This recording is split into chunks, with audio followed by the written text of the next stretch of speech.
Assalamualaikum warahmatullahi wabarakatuh.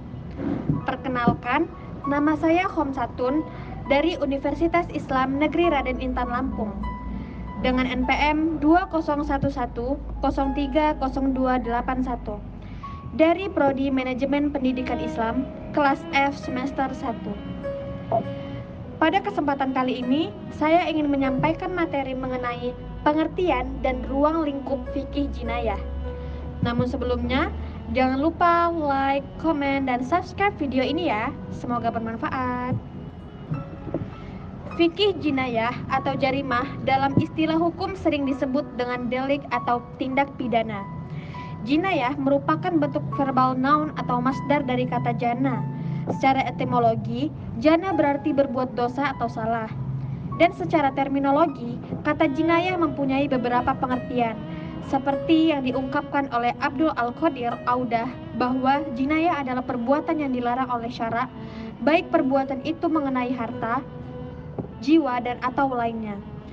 Jinayah sendiri dibagi dalam 3 aspek, yaitu yang pertama, jaro'imul kisos, adalah kejahatan yang dapat dikenai hukum kisos atau diat. Kisos artinya balasan yang sepadan, yaitu hukuman yang dijatuhkan kepada pelaku seperti perbuatan yang telah dilakukannya kepada korban. Misalnya, hukuman bagi pembunuh dikisos dengan cara dibunuh. Hukuman bagi pelaku yang melukai yang menyebabkan orang lain cacat dikisos seperti perbuatannya. Misalnya, kisos mata dengan mata, tangan dengan tangan, dan seterusnya. Kisos sendiri diatur di dalam Al-Quran di surat Al-Baqarah ayat 178. A'udzu billahi minasyaitonir rajim. Ya ayyuhalladzina amanu kutiba 'alaikumul qisasu fil qatla al-hurru bil hurri wal 'abdu bil 'abdi wal untha bil untha faman 'ufiya lahu min akhihi syai'un fattiba'un bil ma'ruf wa ada'un ilaihi bi ihsani dzalika takhfifum min rabbikum wa rahmatun faman i'tada ba'da dzalika falahu 'adzabun alim.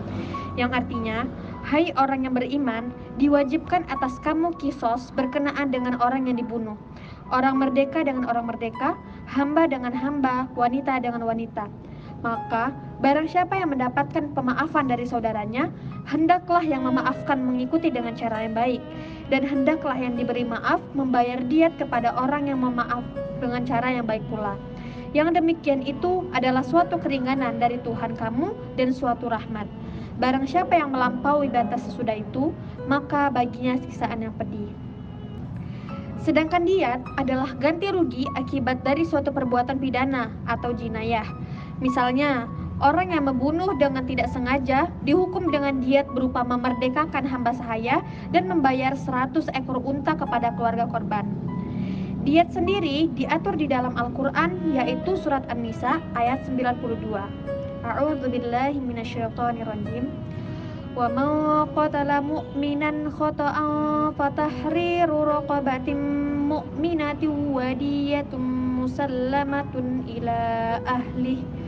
Yang artinya, dan barang siapa membunuh seorang mukmin karena tersalah, hendaknya ia memerdekakan seorang hamba sahaya yang beriman serta membayar diat yang diserahkan kepada keluarganya.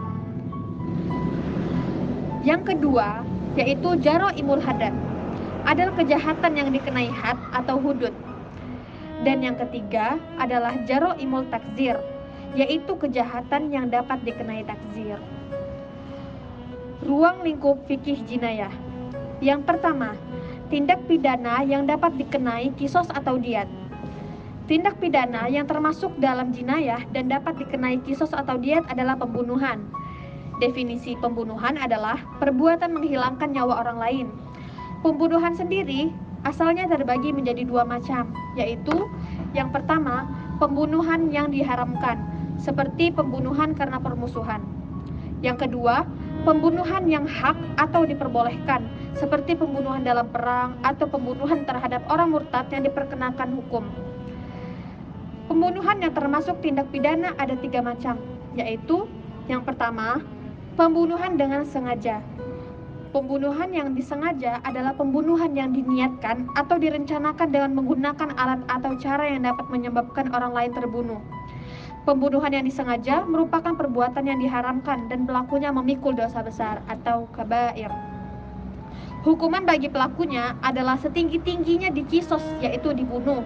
Namun, apabila keluarga ahli waris korban memaafkan, pembunuh diharuskan membayar diat senilai 100 ekor unta secara tunai. Hukuman kisos bagi pelaku kejahatan pembunuhan merupakan hukuman yang layak dijatuhkan kepada pelaku. Nyawa manusia adalah milik Allah dan pemeliharaan terhadap nyawa adalah kewajiban manusia. Hukum kisos adalah alat untuk melindungi nyawa manusia dari kematian yang tidak dikehendakinya. Sebagaimana firman Allah dalam surat Al-Baqarah ayat 179. A'udzu billahi minasyaitonir rajim. Walakum fil qisasi hayatun ya ulil albab la'allakum tattaqun. Dan dalam kisos itu ada jaminan kelangsungan hidup bagimu, hai orang-orang yang berakal, supaya kamu bertakwa. Yang kedua adalah pembunuhan tidak sengaja. Pembunuhan tidak sengaja adalah pembunuhan yang tidak dimaksudkan untuk membunuh karena salah sasaran atau ketidaktahuan pelaku sehingga secara tidak sengaja menghilangkan nyawa orang lain. Pelaku pembunuhan ini tidak dikenakan kisos, melainkan diwajibkan membayar diat dengan cara memerdekakan hamba sahaya dan memberi 100 ekor unta kepada keluarga atau ahli waris korban. Diat yang dimaksud dalam ayat di atas dijelaskan dalam sabda Rasul. Qadha anna man qutila khata'a fadiyatuhu mi'atun minal ibili. Sesungguhnya diatnya pembunuh jiwa adalah 100 ekor unta. Hadis riwayat Abu Daud, Nasai, dan Ibnu Huzaimah. Yang ketiga, pembunuhan seperti sengaja.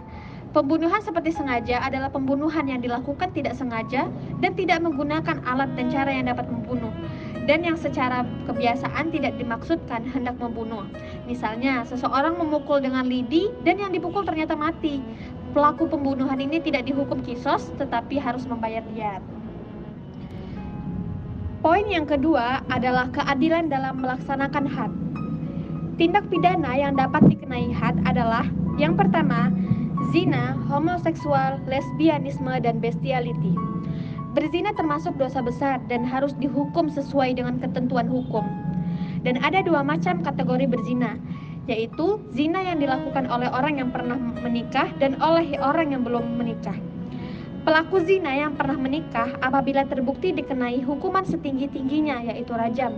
Sedangkan bagi pelaku zina yang belum pernah menikah, hukumannya dipukul 100 kali pukulan dan diasingkan selama 1 tahun. Yang kedua adalah menuduh zina atau qazaf. Menuduh berzina kepada orang lain, apabila tuduhannya itu tidak dapat dibuktikan, maka penuduh dapat dikenai hukuman 80 kali pukulan. Yang ketiga yaitu mabuk.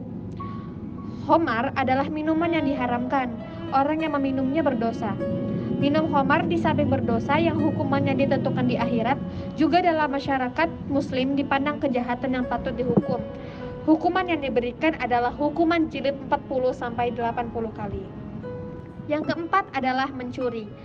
Pencurian adalah mengambil barang milik orang lain tanpa izin pemiliknya secara sembunyi untuk dimilikinya. Hukuman bagi pelaku pencurian apabila dapat dibuktikan di pengadilan adalah potong tangan, sebagaimana firman Allah dalam surat Al-Maidah ayat 38. A'udzu billahi minasyaitonir rajim.